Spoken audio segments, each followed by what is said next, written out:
আমাদের হাসিমারা বিমান ঘাঁটিতে ভারতীয় নৌসেনার যে রাফেল বিমানগুলো রাখা আছে না, তার একটা যদি পাঠিয়ে দেওয়া হয়, শুধু আওয়াজেই ওদের প্যান্টে বাথরুম হয়ে যাবে। আমি বলতে পারি ভারত কত বড় সামরিক শক্তি ধরে, এটা রাশিয়া জানে, আমেরিকা জানে, চীন জানে।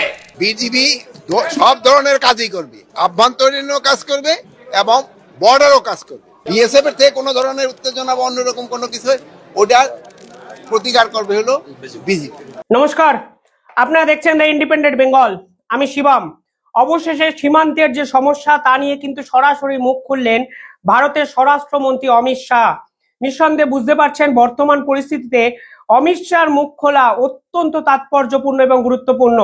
তিনি সরাসরি ভারতের যে সেনাবাহিনী তাদেরকে সজাগ হতে বলেছেন এবং সীমান্তে একগুচ্ছ পরিকল্পনা ভারত সরকার ইমিডিয়েট আকারে নিচ্ছে তা কিন্তু ঘোষণা করে দিয়েছেন। এবার প্রশ্ন হলো, হঠাৎ করে ভারতবর্ষ সীমান্তে কেন এত নজরদারি শুরু করলো? কেন কালকে জিরো যে পয়েন্ট আছে সেখানে মানে এলওসিতে ভারতীয় সেনাবাহিনী বিশাল পরিমাণে মজুত করা হলো? নিঃসন্দেহে একটাই কারণ যেভাবে পাকিস্তানকে সঙ্গে নিয়ে বাংলাদেশের মৌলবাদ বাড়ছে তা কিন্তু ভারতের কাছে অত্যন্ত গুরুত্বপূর্ণ। কালকে অমিত শাহ কি বলেছেন একটু আগে আপনাদের বলে দিই, তাহলেই বুঝতে পারবেন ঠিক কেন বাংলাদেশ এবং পাকিস্তান বর্ডারকে কেন্দ্র করে ভারতীয় সীমান্ত উত্তাল হতে চলেছে, যা অবশেষে ভারতের স্বরাষ্ট্রমন্ত্রীকে কড়া পদক্ষেপ নিতে হচ্ছে, পার্টিকুলারলি এই সীমান্তবর্তী এলাকাতে। কি বলেছেন কালকে অমিত শাহ? পরিষ্কারভাবে বলেছেন, মোদী সরকার পাকিস্তান ও বাংলাদেশের সংবেদনশীল সীমান্ত এলাকা পর্যবেক্ষণের জন্য একটি সমন্বিত সীমান্ত ব্যবস্থা তৈরি করেছে এবং পরবর্তীকালে মানে ইমিডিয়েট আকারে সেটিকে বাস্তবায়িত করা হবে। তিনি জানান, আসামের ধুবড়ী অঞ্চলে এই প্রজেক্টটি বাস্তবায়িত হয়েছে, যার ফল খুবই আশাব্যঞ্জক। পরবর্তীকালে তিনি বলেছেন, কিছুটা আগলে এ ব্যবস্থা পাকিস্তান এবং বাংলাদেশের সম্পূর্ণ সীমান্ত এলাকায় কার্যকর করা হবে। পরবর্তীকালে আসল তথ্যটা কিন্তু অমিত শাহ বলেছে, যা নিয়ে একাধিক জিওপলিটিক্যাল অ্যানালাইসিস্ট যারা আছেন, বিশেষজ্ঞরা বারংবার কথা বলেছেন যে সীমান্ত সমস্যা আজকের দিনে কেন এত বড় একটা সমস্যা, কেন সীমান্তে বাংলাদেশের ড্রোনের মতো একটা ঘটনা বর্তমান সময়ে ঘটে। কারণটা খুব সহজ। বাংলাদেশের জন্য সীমান্তে 591 কিলোমিটার বেষ্টনীর কাজ শেষ হয়েছে। 1159 কিলোমিটার সীমান্তে ফ্লাড লাইট স্থাপন করা হয়েছে এবং 573টি সীমান্ত ফাঁড়ি সহ 580টি পর্যবেক্ষণ পোস্ট নির্মাণ করা হয়েছে। এছাড়া বিদ্যুৎ সরবরাহ নিশ্চিত করতে 665টি স্থানে বিদ্যুৎ সংযোগ এবং বিভিন্ন স্থানে সোলার প্ল্যান্ট ইমপ্লিমেন্ট করা হয়েছে। দেখুন, এই পুরো বিষয়টা হলো তথ্য নির্ভর একটা বিষয়।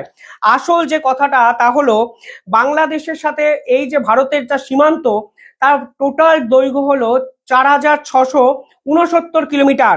এই 69 কিলোমিটারের মধ্যে মোটে 800 কিলোমিটার জায়গা কিন্তু কাঁটাতারের বেড়া এখন অব্দি ইমপ্লিমেন্ট করা হয়েছে। শেষ 6 মাসে ভারতবর্ষ একাধিক পদক্ষেপ নিয়েছিল বাকি স্থানগুলোতে ঘিরে নেওয়ার জন্য। বিভিন্ন সমস্যা এই স্থানে আছে, এটা বাস্তব। কখনো কোনো নদীর সমস্যা, কখনো জিওপলিটিক্যাল বিভিন্ন চ্যালেঞ্জ, বিভিন্ন ক্ষেত্রে বিএসএফ কে কিন্তু ফেস করতে হয়। কিন্তু তারপরেও বিএসএফ চেয়েছিল এই পার্টিকুলার জায়গাগুলোতে স্মার্ট ফেন্সিং দিয়ে সম্পূর্ণভাবে ঘিরে নিতে। কিন্তু বর্তমান সময়ের সাপেক্ষে হঠাৎ করে বিজিবি অর্থাৎ বাংলাদেশের সেনাবাহিনী নিজেদেরকে ভাবতে শুরু করে এবং প্রত্যেকটা পদক্ষেপে ভারতবর্ষকে কিন্তু বাধা সৃষ্টি করে। তারা যে কোনো পরিস্থিতিতে সব সময় প্রস্তুত থাকে, যে কোনো পরিস্থিতি মোকাবেলা করার জন্য তারা প্রস্তুত থাকে। সীমান্তে ওই ধরনের কোনো বড় ধরনের কোনো উত্তেজনা নেই। আপনারা তাদের বলবেন, তাদের উদ্বেগের কোনো কারণ নাই। তারা নিরাপত্তা দেওয়ার জন্য আমরা সব সময় প্রস্তুত আছি। তারা সম্পূর্ণ নিরাপদ। বিজিবি সব ধরনের কাজই করবে, আভ্যন্তরীণও কাজ করবে এবং বর্ডারও কাজ করবে। বিএসএফ এর থেকে কোনো ধরনের উত্তেজনা বা অন্যরকম কোনো কিছু ওটা প্রতিকার করবে হলো বিজেপি। আপনার কি মানে তেমনই নির্দেশনা আছে? ওই রকমই নির্দেশনা আছে। ভারতবর্ষ এখনো অবধি পুরো বিষয়টায় অত্যন্ত উদারতা এবং সংবেদনশীলতা দেখায়, কিন্তু অমিত শাহ কালকে পরিষ্কারভাবে বুঝিয়ে দিয়েছেন এরপরে আর কোনো বাধার কাছে ভারতীয় সেনাবাহিনী মাথা নত করবে না, এবং কার্যত সেনাবাহিনী কিন্তু আগামী 1 থেকে 2 মাসের মধ্যে সম্পূর্ণ জায়গা কাটাতার দ্বারা সম্পূর্ণভাবে এই যদি বলা হয় বেষ্টনীটা কমপ্লিট করতে পারবে। এর কারণটাই অন্য কারণ হলো, কিছুদিন আগে ভারতবর্ষের সীমান্তে, বিশেষ করে বাংলা এবং বাংলাদেশের সীমান্তে কিন্তু ড্রোন উড়িয়ে কার্যত ভারতকে হুঁশিয়ারি দেওয়ার চেষ্টা করেছে মোহাম্মদ ইউনেস। আমাদের হাসিমারা বিমান ঘাঁটিতে ভারতীয় নৌসেনার যে রাফেল বিমানগুলো রাখা আছে না, তার একটা যদি পাঠিয়ে দেওয়া হয়, শুধু আওয়াজেই ওদের প্যান্টে বাথরুম হয়ে যাবে, আমি বলতে পারি। ভারত কত বড় সামরিক শক্তি ধরে এটা রাশিয়া জানে, আমেরিকা জানে, চীন জানে। ভারত থেকে পেঁয়াজ আর আলু না গেলে যাদের খাওয়া জোটে না, ওদের নুন তৈরি হয় কাঁচা নুন, যেমন দাদন পাত্র বাড়ে তৈরি হতো। আয়োডিনটা পাঠাতে হয় ভারতকে, তারপরে পরিশুদ্ধ নুন তৈরি হয়। আমরা ওদের উপর নির্ভর করি না। কে একটা বেয়াদব আছে বিএনপির, তার বউর শাড়ি পরা ছিল, ওই মোল্লা রিজভিকে আমি বলতে চাই, তুমি কিছুদিন আগে কলকাতায় এসেছিলে, তোমার হাটে একটা রিং বসিয়ে নিয়ে গেছো, ওটা ভারতের তৈরি, ওইটা খুলে বের করে দাও, বউর শাড়িটা পরে পরাবে। পরবর্তীকালে আন্তর্জাতিক চাপের কাছে কার্যত নচিস্কার করে এই ড্রোনের খবরটা যে ভুয়ো তা তারা নাকি হঠাৎ করে বলে বসেছে। কিন্তু বিশ্বাস করুন, ভারতের একাধিক ইন্টেলিজেন্স কর্তা, একাধিক চিফ আর্মি অফিসাররা কিন্তু এই ড্রোন ইস্যুতে বিভিন্ন সংবাদপত্রে বাইট দিয়েছেন এবং তারা স্বীকার করেছেন ভারতীয় সেনাবাহিনীর র্যাডারে এই ধরনের তুর্কিশ ড্রোনের কিন্তু প্রভাব দেখা যায়। পাল্টা হিসাবে ভারতবর্ষ ইসরায়েলি ড্রোন ওড়ানোর ব্যবস্থা করেছিলেন। পরবর্তীকালে ভারতীয় সেনাকে এলওসিতে মোতায়েন করে ভারতের যে বিদেশ মন্ত্রক বা স্বরাষ্ট্র মন্ত্রক এবং ভারত সরকার। পরবর্তীকালে অমিত শাহ কড়াভাবে মুখ খুলে বুঝিয়ে দিলেন, শুধুমাত্র ভারত এবং বাংলাদেশ এই বর্ডার শুধু নয়, আজকে বিএসএফ কিন্তু পাকিস্তান বর্ডারে অত্যন্ত কার্যকারী কিছু ভূমিকা পালন করতে চলেছে। এছাড়াও এই ড্রোন সমস্যা যখন সকলের সামনে চলে আসে, তখন ভারতবর্ষ একটা অভিনব পন্থা নিয়েছে। দেখুন, তুর্কিশ ড্রোনের এই বিষয়টা সামনে আসার পরে স্বরাষ্ট্র মন্ত্রকের এই ভাবনা, নিঃসন্দেহে ভারত বাংলাদেশের সম্পর্ক কিভাবে ভালো হবে বলুন তো। মানে কেন হঠাৎ করে ড্রোন তারা ওড়াতে গেল?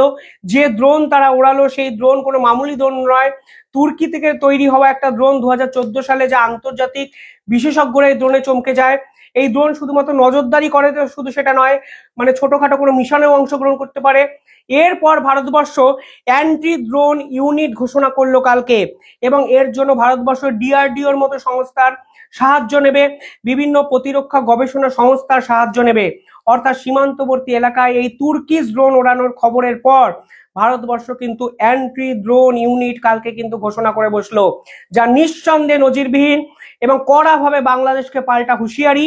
অমিত শাহ কিন্তু বকলমে কালকে সেনাবাহিনীর এক অনুষ্ঠান দিয়ে দিলেন।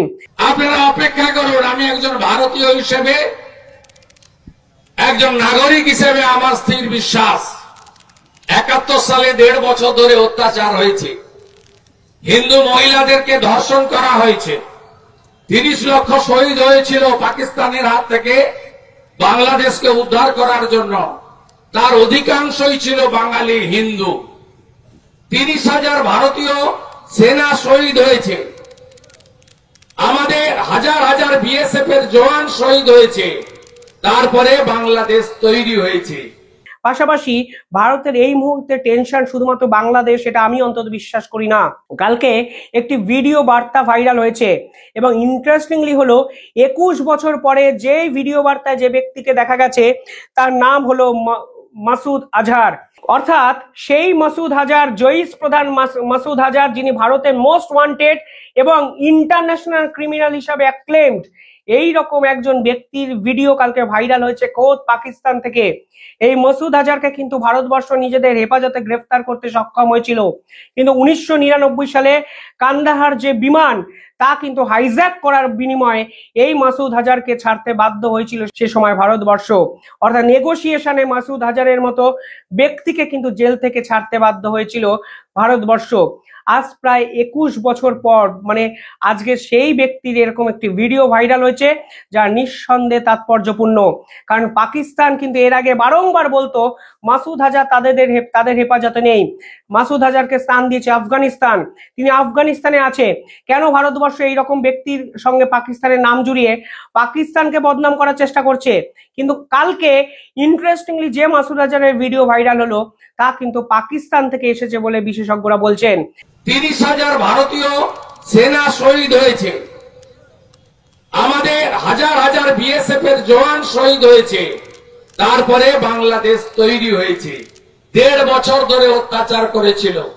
আমি বলি পিপিলিকার পাখা বজায় মরিবার তরে বাংলাদেশের এই মোল্লাগুলো, মৌলবীগুলো, এই র্যাডিক্যাল উগ্রবাদীগুলো, এদেরও পাকিস্তানের রাজাকারের যে হালত হয়েছিল সেই হালত হতে চলেছে। নিঃসন্দেহে পাকিস্তানের এই দ্বৈত সত্তা দ্বিচারিতা আন্তর্জাতিক স্তরে ফের একবার কিন্তু এক্সপোজড হয়ে গেল, যা ভারতের কাছেও কিন্তু অত্যন্ত মাথা ব্যথার কারণ হতে পারে। পাশাপাশি এই মুহূর্তে বাংলাদেশের সাথে পাকিস্তানের সম্পর্ক এবং সমীকরণটা আপনারা বোঝার চেষ্টা করুন। কালকে বাংলাদেশ সরকার অভিনব যদি বলা হয় রুল জারি করেছেন। তারা প্রায় 5 বছর পর পাকিস্তান থেকে বাংলাদেশের বিমান পরিষেবা চালু করে দিয়েছেন। এর আগে তারা ঘোষণা করেছিলেন পাকিস্তানের ভিসা সংক্রান্ত একাধিক নিয়মে তারা শিথিলতা আনবেন। তার পরবর্তীকালে তারা ঘোষণা করেছেন পাকিস্তানের সাথে সম্পর্ক আগের মতো মানে 1971 সালের মতো তারা ভালো করবেন এবং মুক্তিযুদ্ধের সময়কার যে সম্পর্কটা খারাপ হয়েছিল, অবনতিতে গেছিল, কথা বলে নাকি মিটিয়ে তারা নেবেন। অর্থাৎ বাংলাদেশ সরকার এমন কিছু পদক্ষেপ নিচ্ছে যাতে ভারত কার্যত স্তব্ধ হয়ে গেছে, চমকে গেছে। লক্ষ্যটা একটাই, কালকেও মোহাম্মদ ইউনূস বলেছিলেন পাকিস্তানকে সঙ্গে নিয়ে তারা সার্কেল মিটিং করতে চান। অর্থাৎ পাকিস্তান এখন বাংলাদেশের অভিন্ন হৃদয় বন্ধু, যা ভারতবর্ষের স্বরাষ্ট্র দপ্তর, বিদেশ মন্ত্রক কিংবা ভারত সরকার কোনোভাবেই কিন্তু ভালোভাবে নেবে না। কিছুদিন আগে সেই চট্টগ্রাম বন্দরে পাকিস্তানে একটি জাহাজ এসে পৌঁছায় করাচি থেকে, যা নিয়ে কম বিতর্ক হয়নি। পরবর্তীকালে দেখা যায় চট্টগ্রাম বন্দরের অ্যাক্সেস ত্রিপুরার জন্য বন্ধ করেছে ইউনিশ সরকার। অর্থাৎ যখন পাকিস্তান পন্থা ইউনিশ সরকার আঁকড়ে ধরার চেষ্টা করছে, অন্যদিকে ভারত বিদ্বেষীকে তারা সরকারি যে নীতি, যে নিয়ম, সেটার মধ্যে নিয়ে চলে এসছে।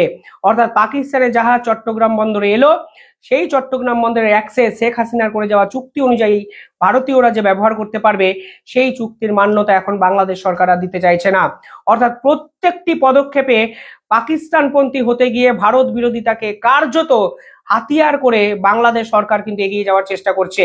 আর সেই প্রেক্ষাপটে দাঁড়িয়ে অমিত শাহর এই ধরনের ভাষণ, যেখানে শুধুমাত্র অ্যান্টি ড্রোন ইউনিট ইনস্টলেশন নয়, ভারতীয় সেনাবাহিনীকে কার্যত তৎপর এবং হুঁশিয়ার হওয়ার পাশাপাশি কাটা তার বেছানো কমপ্লিট করার একটা নির্দেশ দিলেন।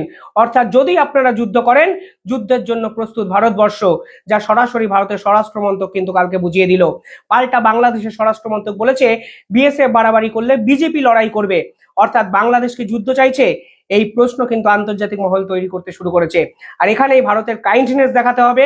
যাই হয়ে যাক, যুদ্ধের পথে যেন বিএসএফ বা ভারতীয় সেনাবাহিনী সকলের আগে ঝাঁপিয়ে না পড়ে, তাহলে আন্তর্জাতিক মহল কিন্তু ভারতকে দোষারোপ করবে। কারণ ভারত নাকি প্রভাবশালী, কিন্তু একটা দেশ কার্যত উদারতা যে দিনের পর দিন দেখাচ্ছে, সেটা যদি অন্য দেশ দুর্বলতা মনে করে, তাহলে আন্তর্জাতিক মহল কি পদক্ষেপ নেবে তা আমার জানা নেই। এখানেই কিন্তু ভারত এবং বাংলাদেশের পলিটিক্সটা আগামী 1 মাসের মধ্যে সম্পূর্ণ অন্যদিকে যেতে পারে বলে আমার মনে হয়। আপনারা কি ভাবছেন? অমিত শাহর কথা অনুযায়ী আরো কি র্যাডিক্যাল কিছু মুভ বাংলাদেশের প্রতি নেওয়া উচিত ভারতের? এই প্রশ্ন থাকলো আপনাদের প্রতি। দেখতে থাকুন দ্য ইন্ডিপেন্ডেন্ট বেঙ্গল, কমেন্টে জানাবেন আপনারা কি ভাবছেন। ধন্যবাদ।